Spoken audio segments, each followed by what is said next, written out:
ओम नमः शिवाय। जय श्री महाकाल। देखिए, शुक्रवार का विशेष दिन आ गया है और ये दिन समर्पित होता है माता लक्ष्मी जी को। तो आज के इस उपाय में आपको इस प्रकार से 11 चावल के दाने लेने हैं, बेलपत्र लेना है और विशेष तरीके से उपाय कर लेना है माता अशोक सुंदरी जी को प्रसन्न करने के लिए। इस उपाय करने के बाद आपकी हर प्रकार की जो समस्या है वो समाप्त होगी और जो भी कामना है, इच्छा है वो पूर्ण होगी। चाहे वो धन संपदा में वृद्धि को लेकर हो, व्यापार में, नौकरी में तरक्की को लेकर हो या जीवन में सुख शांति को लेकर हो।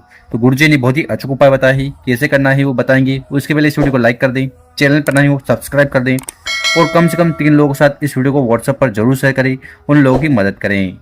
तो जान लेते हैं पहला उपाय। विशेषकर पहला वाला उपाय क्यों करना है। देखिए, अगर आपकी ऐसी कोई भी दिल की बात है, इच्छा है जो किसी भी कारणवश पूर्ण नहीं हो पा रही है और आप चाहते हो कि भगवान भोलेनाथ की असीम कृपा आप पर हो, ठीक है, हर प्रकार की कामना पूर्ण हो जाए तो समस्या समाप्त हो जाए, तो उसके लिए आपको ये पहला वाला उपाय करने से नहीं चुकना है। इस वाले उपाय में सबसे पहले आपको इस प्रकार से चावल के दाने ले लेने हैं। कितने चावल के दाने लेने हैं तो आपको गिनकर 11 चावल के दाने लेने हैं और ये कहीं से खंडित टूटे फूटे ना हो, ये सुनिश्चित कर लें। इसके साथ आपको इस प्रकार से एक प्यारा सा तांबे का लोटा लेना है और उस तांबे के लोटे में आपको अपने घर से, अपने किचन से शुद्ध जल भर लेना है। साथ ही साथ आपको इस प्रकार से एक बेलपत्र लेना है और जो बेलपत्र लो ना, वो कहीं से खंडित टूटा फूटा नहीं होना चाहिए।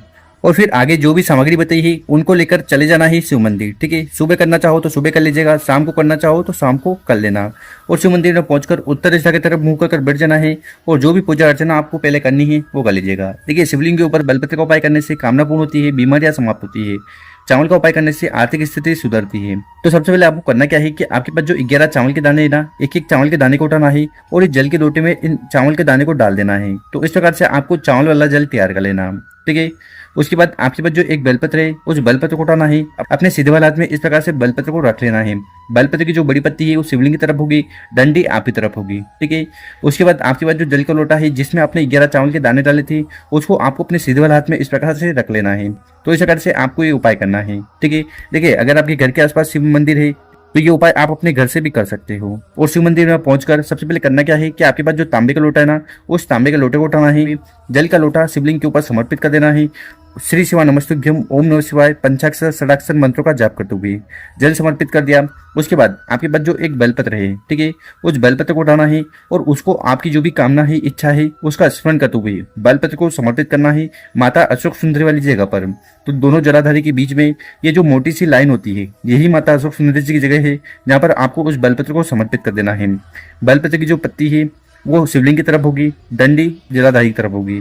तो इस प्रकार से उपाय कर लेना है। उसके बाद आपको शिवलिंग के पास बैठकर अपना नाम और गोत्र का उच्चारण करते हुए भगवान भोलेनाथ और माता अशोक सुंदरी जी से प्रार्थना करना है कि आपकी हर प्रकार की दिल की बात, कामना, इच्छा पूर्ण करें।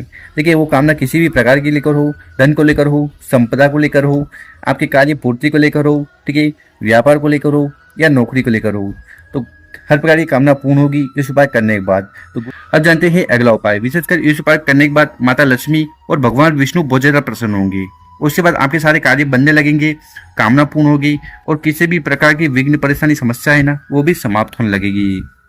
तो चलो, उपाय के लिए सबसे पहले जो सामग्री आपको चाहिए वो है दुर्वा। तो जो घास आती है ना, ठीक है, वो घास आपको ले लेनी है। कितना, यहाँ पर आप देखिए इस प्रकार से एक बंडल ले लीजिएगा।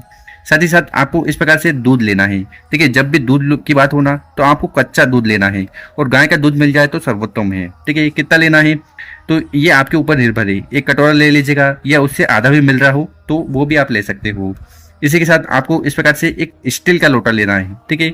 स्टील के लोटे में जल भर लेना है। जल भरने के साथ साथ क्या करना है, हमने आपको जो दूध बताया था, कच्चा दूध, वो भी इस जल के लोटे में डाल देना। और वो जो दुर्वा थी, ठीक है, उस दुर्वा का एक बंडल भी आपको इस जल के लोटे में डाल देना है और ये स्टील का लोटा तैयार कर लेना।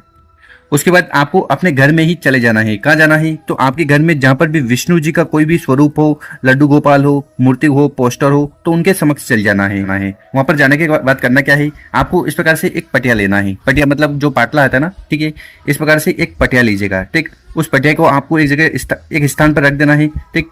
रखने के बाद उसके ऊपर लाल कपड़ा हो तो लाल कपड़ा, पीला कपड़ा हो तो पीला कपड़ा, ठीक है। इस प्रकार से आपको कपड़ा बिछा देना है, ठीक है। कपड़ा बिछा दिया, उसकी बात करना है कि जो भी मूर्ति वगैरह हो, ठीक है, क्या हो, जो भी मूर्ति पोस्टर हो उसको आपको उस पट्टी पर रख देना है। तो ठीक है, यहाँ पर मूर्ति रख दीजिएगा। उसके बाद आपको यहाँ पर बैठ जाना है आसन बिछाकर, ठीक। और ये जो जल का लोटा है जिसमें आपने सभी सामग्री डाली थी, उस जल के लोटे को आपको अपने सीधे वाले हाथ पर रख लेना है, ठीक। इतना उपाय हो गया। अब क्या करना है कि वो आपने इस जल के लोटे में जो दुर्वा डाली थी, ठीक है, उस दुर्वा को उठाना है और उससे छिड़काव करना है। क्या करना है, दुर्वा से जल उठाना है, फिर और जो विष्णु जी की मूर्ति हो, पोस्टर हो, उनके ऊपर आपको जल छिड़कना है। कितनी बार छिड़कना है तो आपको 108 बार जल छिड़कना है। और जल छिड़कते समय आपको एक मंत्र बोलना है। मंत्र है ओम महालक्ष्मी नमो, ओम महालक्ष्मी नमो। तो इस मंत्र का जाप करते हुए आपको 108 बार जल छिड़कना है दुर्वा से विष्णु भगवान के ऊपर, ठीक है। इस प्रकार से ये उपाय जरूर करिएगा। गुरु जी का इस उपाय करने के बाद विष्णु भगवान के साथ साथ माता लक्ष्मी अति प्रसन्न होगी। आपकी जो भी आर्थिक समस्या आ रही है, कर से जुड़ी समस्या आ रही है, धन से जुड़ी समस्या आ रही है, वो इस उपाय करने के बाद समाप्त होने लगेगी। तो गुरु जी द्वारा बताया गया बहुत ही अचूक उपाय है। देखिए, अगर आपको ये उपाय एक बार में ना समझ में आए तो इस वीडियो को आप 2 बार देख लीजिएगा, पर उपाय में गलती नहीं करना है। अब जानते हैं गुरु जी द्वारा बताया गया तीसरा उपाय। विशेषकर ये उपाय आपके जीवन के सारे दुख, परेशानी या यूं कहिए कि जो समस्या है उन्हें समाप्त करेगा। या अगर आपके जीवन में बीमारियां हैं और वो बीमारियां खत्म नहीं हो रही है तो फिर आपको शुक्रवार वाले दिन इस उपाय को करने से बिल्कुल भी नहीं चूकना है। तो इस उपाय में जो सबसे पहले सामग्री आपको लेनी है वो है दीपक, ठीक है। इस प्रकार से आपको एक दीपक लेना, मिट्टी का लेना चाहो तो मिट्टी का ले लीजिएगा, या आप आटे का दीपक भी बना सकते हो, ठीक। इसके अंदर आपको लेनी है गोल बत्ती। जितने भी देवता होते हैं उनके लिए गोल बत्ती लगती है, ठीक। और जलाने के लिए आपको ले लेना है गाय का शुद्ध घी। गाय का शुद्ध घी नहीं है तो कौन सा भी शुद्ध घी ले लीजिएगा। और फिर मात्र दीपक को लेकर आपको चले जाना है घर के आसपास जहां पर भी बेलपत्र का पेड़ है वहां। कब जाना है तो विशेषकर इस उपाय को प्रदोष काल में शाम के समय करना है। देखिए, इस उपाय करने के बाद आपकी बीमारी समाप्त होगी। जो भी समस्या आपके जीवन में लगातार आ रही है ना, वो भी खत्म होने लगेगी। तो चलो उपाय में करना क्या है कि आपके पास जो एक गोलबत्ती का दीपक है उसको उठाना है, बेलपत्र के पेड़ के नीचे उस दीपक को रखकर प्रज्वलित कर देना है, जला देना है। ओम नमः शिवाय, श्री नमस्तुभ्यम, साथ ही साथ अपना नाम और गोत्र का उच्चारण करते हुए, ठीक है।